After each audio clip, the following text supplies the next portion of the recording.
Eu não sei se vocês estão acompanhando essa última treta entre os marxistas, porque o negócio está pegando fogo. Foram horas e horas de comentários ontem, de lives, por causa do Gustavo Machado e a participação dele no podcast Três Irmãos. Eu comentei essa participação dele lá, falei que foi um debate muito bom, né? Que foi no debate dele contra o Loconte. Eu passei o vídeo inteiro chamando de Loponte aqui, desculpa, Loconte. É o Loconte, o debate dele contra um social-democrata. E aí, no começo, o Loconte fez um comentário e pôs fogo no parquinho. Eu acho que se ele queria causar, ele conseguiu. Eu vou pôr o trechinho no qual o Loconte menciona uma coisa aqui, depois a partir disso a gente vai pensar algumas coisas e ver a repercussão do que se deu, né, o que está acontecendo aqui, porque o negócio escalou bastante. Por fim, uma crítica aos stalinistas, é inevitável fazer. Se você juntar Ian Neves, Gustavo Gaio Fato, Humberto Matos e João Carvalho, não dá um terço do que o Gustavo Machado, que senta aqui na minha frente, sabe sobre teoria marxista. Essa é uma interpretação minha, ele não precisa concordar, mas se juntar esses quatro caras, não dá o que ele sabe de Marx. E mais importante do que isso, é a honestidade que ele tem e a autocrítica do movimento, coisa que Ian Neves e companhia não têm, inclusive manipulam a história para favorecer o ponto deles. Bem, aqui você tem o Loconte dizendo que, e eu concordo com ele completamente, que poucos webcomunistas que estão por aí se comparam em termos de conhecimento sobre o Marx ao Gustavo Machado. Até onde eu percebo aqui, o Gustavo Machado na internet, pelo menos no YouTube, um dos caras que tem uma leitura mais refinada e mais completa da obra do Marx, pelo menos do Capital, né, que é a última grande obra do Marx. E aí o Gustavo Machado, o conhecimento dele sobre a obra marxiana é fenomenal. Então não há a menor dúvida disso. E aí eu vou inclusive aqui explicar, né, como é que surge essa percepção, porque eu já falava isso há muito tempo, né, eu já falo isso aqui há anos. Quando o Gustavo Machado veio aqui, eu acho que era pandemia ainda. Então assim, eu chamei ele para participar aqui do canal, comentar sobre alguns conceitos marxianos, e eu já havia percebido a capacidade dele de compreender esses textos e de poder explicar para as pessoas, né, porque também tem que traduzir para um público leigo aquilo que está ali e que geralmente não é tão acessível assim para quem não estuda aquelas obras, ou que não estuda filosofia, ou que não estuda economia. Então, essa capacidade dele de trazer esse conteúdo complexo do Marx para a audiência leiga é um trabalho fenomenal também. E aí, só para comentar aqui, né, eu não sei como é hoje, eu não sei como é que é a formação em filosofia hoje no Brasil, como se dá, como é estruturada, mas quando eu fiz isso no final dos anos 90, começo dos anos 2000, quando eu fiz, o curso era basicamente um curso monográfico. Ou seja, havia algumas disciplinas ali que eram disciplinas históricas, né? Ou seja, estudando ali a sequência de pensamentos entre os pensadores, né? Entre os filósofos, mas boa parte dos cursos era você pegar um texto, um livro lá, por exemplo, Timeu, do Platão, pegar, sei lá, a crítica da faculdade de juízo, do Kant, ou pegar um texto do Heidegger ou do Foucault, ou sei lá, a condição humana da Hannah Arendt, meditações metafísicas do Descartes. A gente pegava um texto de um filósofo e passava um semestre em cima daquele texto, estudando a estruturação do texto, os argumentos que ele apresentava, o modo como o texto elaborava suas ideias e aquilo que o autor defendia naquelas ideias. E na época, tanto eu quanto meus colegas éramos muito críticos daquele método de estudar filosofia, né? Porque não forma filósofo, não forma pensador, não forma ninguém que vá usar aquilo ali para pensar criticamente a sociedade ou o mundo contemporâneo. Aquilo ali forma, comentadores de textos filosóficos, ou seja, você vai ler e você vai tentar esmiuçar o que o autor quer dizer, ou o que o autor disse, né, ou o modo como ele está expressando suas ideias, com quem ele está dialogando, e é um trabalho sobre o texto. E aí, tendo isso em vista, né, depois de muitos anos formado, eu comecei a perceber quão importante foi isso para você poder, entender justamente a estruturação do pensamento filosófico textual, né, o modo como você vai e escreve um texto e defende suas teses, defende suas ideias, e há autores mais sistemáticos, há autores mais literários, né, mais soltos, aforísticos, como Nietzsche, por exemplo, ou até poéticos, né, então assim, você tem autores muito distintos na filosofia, e aí esse trabalho sobre o texto foi fundamental para você, inclusive, conseguir ler esses textos, né? Ler e interpretar esses textos. Porque eu percebo que uma grande dificuldade que as pessoas têm, no geral, é de conseguir entender o que está sendo dito. Elas vão vir com uma série de cargas, sabe, pré-definidas daquilo que elas acreditam que o autor diz, já chegam com uma série de preconceitos sobre o autor, porque elas já têm uma concepção sobre ele, possivelmente. Se for um autor com o qual eles concordam, que faz parte da tradição daquilo que eles gostam, né? Vamos supor, o cara é marxista, tem um autor marxista, ele vai ser muito mais complacente com aquele autor, vai desconsiderar uma série de falhas naquele pensamento, porque ele quer acreditar naquilo, e se for um autor liberal, um autor, sei lá, um autor de alguma outra corrente filosófica, ele vai ser muito mais crítico em relação àquele autor. Então, assim, já há um viés de confirmação que é natural do ser humano, né? É um processo psicológico inconsciente, mas isso compromete a leitura dos textos. Então, quando você está disposto a sentar e esmiuçar o texto, e ler o texto, e compreender o texto com cuidado, com critérios, isso ajuda bastante a tentar eliminar certos vieses possíveis que estejam ali pré-definindo a sua leitura. Então, tendo isso em vista, tendo essa formação nessa leitura filosófica,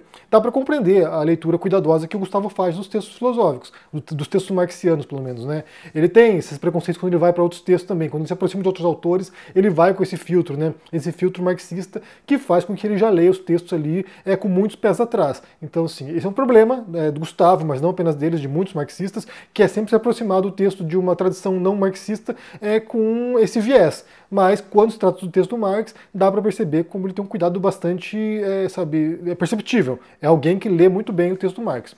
Como eu falei, eu não sei como é hoje isso na universidade, não sei quais cursos também adotam essa postura monográfica, né, de analisar o texto. Imagino que na literatura, né, quem faz letras, por exemplo, deve ter um cuidado com o texto literário desse estilo, né, de comentar os textos, de analisar, criticar os textos. Então, não sei se isso está presente em outras disciplinas desse modo, como na filosofia ou em letras, possivelmente, né? Aqui estou especulando.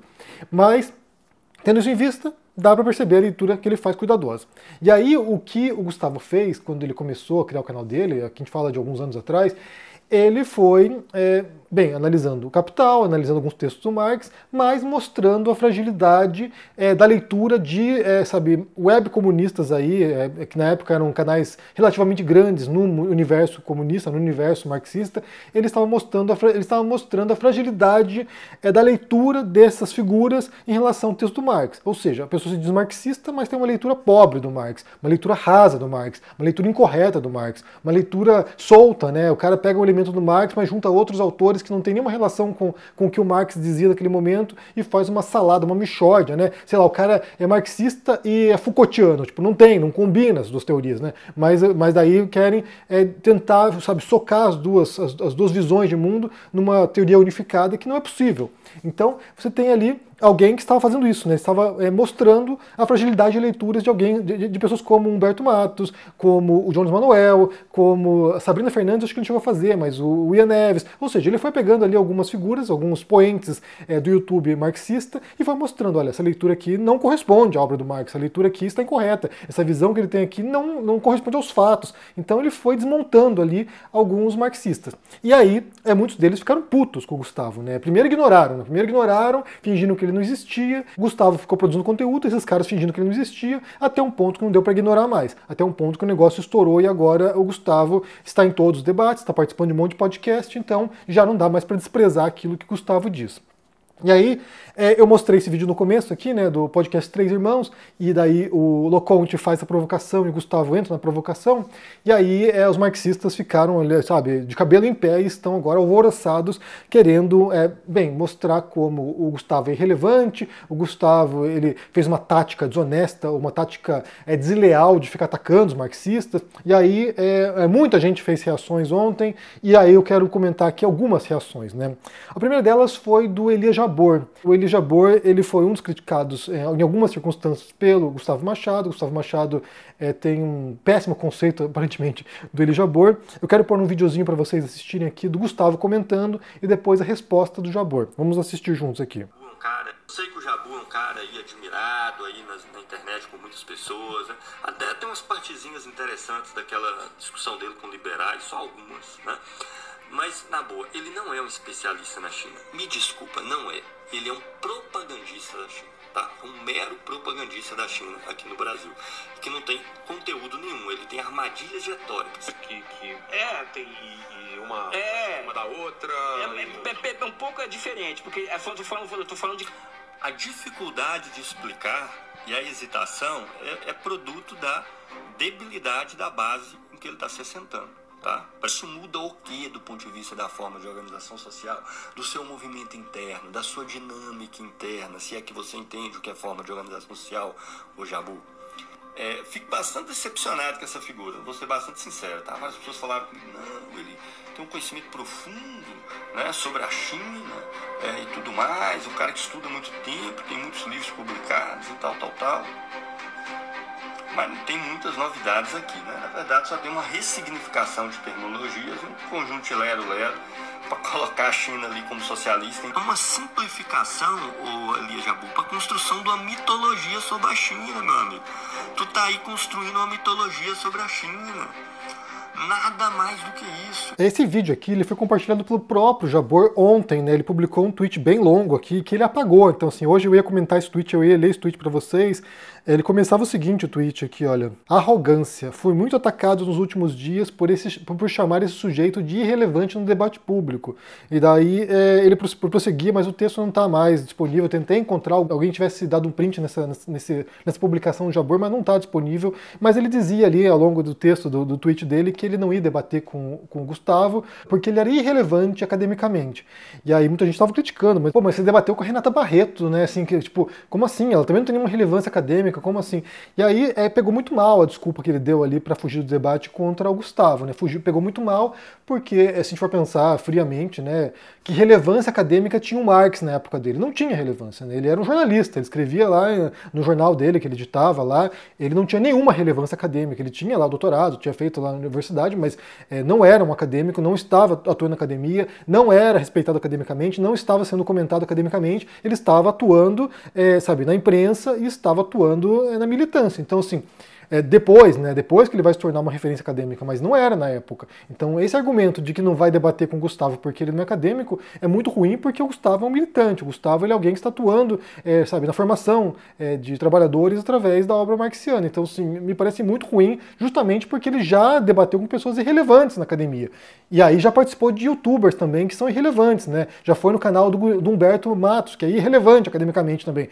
Ele foi lá. Então, assim, isso não colou muito bem, as pessoas não curtiram essa desculpa e a publicação dele soou péssima para as pessoas. E aí ele já tinha comentado em vídeo também anteriormente sobre o Gustavo. O que eu quero mostrar para vocês aqui é o Elias falando sobre o Gustavo, que já vem na sequência, né, das críticas feitas pelo Gustavo a ele. Então, assim, já estava ali, o negócio já estava pegando, né? Então ouçam aqui. Trotskista. É isso mesmo? É assim que fala? Eu não conheço o Gustavo, é uma figura irrelevante no debate público, né? Eu quero debater com pessoas que têm relevância no debate público, né?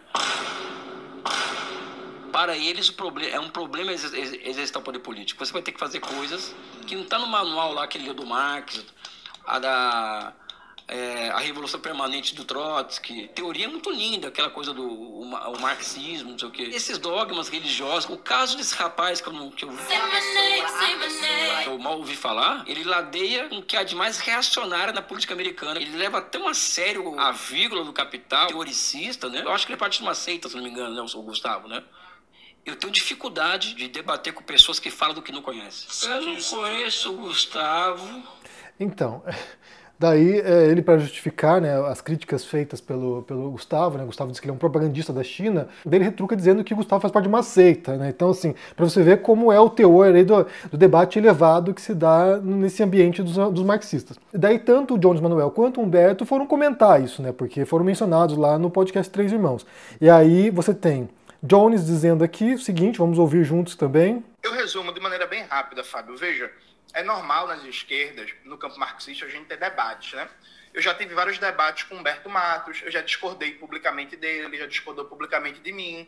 Eu já tive vários debates com Ian Neves, eu já tive vários debates com o João Carvalho. Eu já tive discordâncias públicas muito duras com o Chavoso. Tudo isto é normal. O X da questão é que o Gustavo Machado, ele decidiu, e é uma escolha respeitável, né? Dentro do ponto de vista de tática. Ele decidiu crescer na internet não fazendo crítica, mas agredindo todos os outros marxistas. Então, para ele, todo mundo é burro, todo mundo é ignorante, todo mundo é imbecil, todo mundo é falsificador, e ele fala nesses termos. Ele Ele fala que Humberto não é marxista, ele fala que Elias é um propagandista do governo chinês, ele fala que Ian é ignorante, ele fala que Rita Von Hutt não é marxista. Então, é esse tipo de coisa, né? Bem, e aí também o Humberto, né, repetindo, na verdade ele parafraseou o que disse o Jones aqui, né? Vamos ouvir juntos aqui o que disse o Humberto Matos sobre o Gustavo. Por quê que nenhum marxista gosta do Gustavo? Qualquer um que não seja da linha dele, não gosta dele. Não é curioso, gente? Se interrogue, você que ainda não está totalmente tomado pelo comportamento de seita, sabe? Todo mundo não presta para ele. Todo mundo não é marxista para ele. Né? Não é estranho isso? Não é aquela parada meio Homer Simpson, todo mundo é burro, menos eu? Sabe? Porque o que ele fala, basicamente, é todo mundo não é marxista, menos eu e a turma da minha linha política. Tá? E aí quando a gente aponta isso, a galera pede pra gente vestir a camisa da amizade, tá?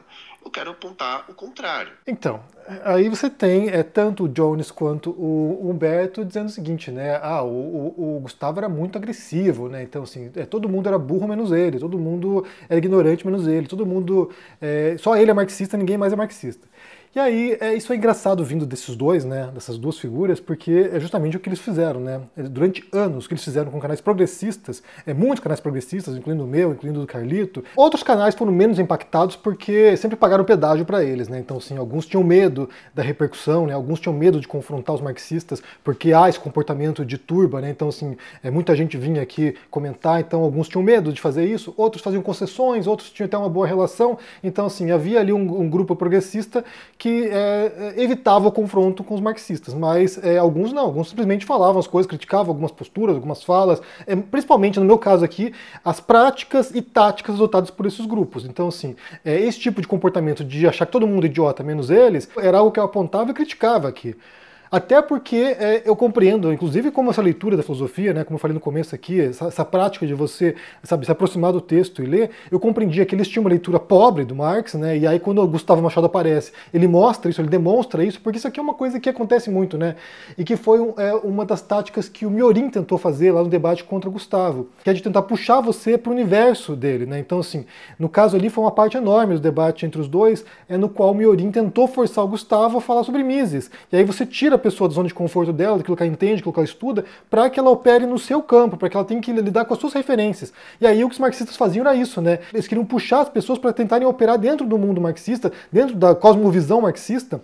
E aí você seria obrigado a ter que ler textos que não te interessam, que não fazem parte das suas referências, que você não adota, que você não tem vontade de ler, para você confrontar as bobagens que eles diziam sobre a obra do Marx. Então quando você tem alguém como Gustavo Machado, que alguém chamou lá, o John chamou de marxólogo, que seja, um marxólogo, alguém que estuda a obra do Marx. Quando vem alguém como ele, que estuda a obra do Marx, que conhece profundamente a obra do Marx, e começa a mostrar, olha só, a leitura pobre que o Jones faz, olha a leitura pobre que o Humberto faz, olha a leitura pobre que o Elias Jabor faz. Então quando ele faz isso, de certo modo supre um vão, porque eu não vou fazer isso. Eu já estava enfrentando o Olavo de Carvalho, estava enfrentando Nando Moura, estava enfrentando o MBL, estava enfrentando um monte de figuras da extrema-direita, ou dessas linhas auxiliares da extrema-direita, que não tinha tempo para ficar agora correspondendo marxista. Então, quando alguém como ele surge, aí você tem alguém que vai e respalda a sua percepção já de que a leitura deles é insuficiente, pobre ou rasa.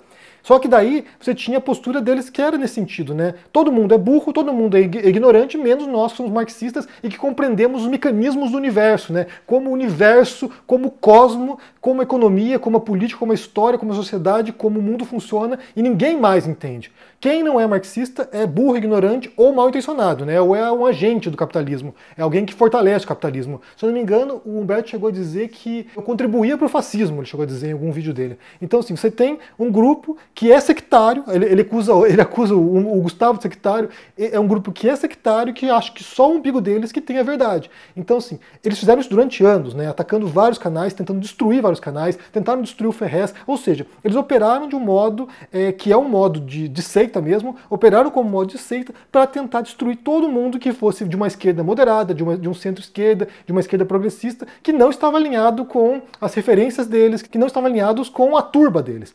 E aí, quem não pagasse pedágio era massacrado. Foi o que fizeram comigo durante anos. E aí, quando eu venho aqui comentar alguma coisa, as pessoas acham que eu sou recalcado, né? Que eu sou o provocador, que eu sou quem quer ferrar com esses caras. Foram anos criando conteúdo sobre aquilo que eu dizia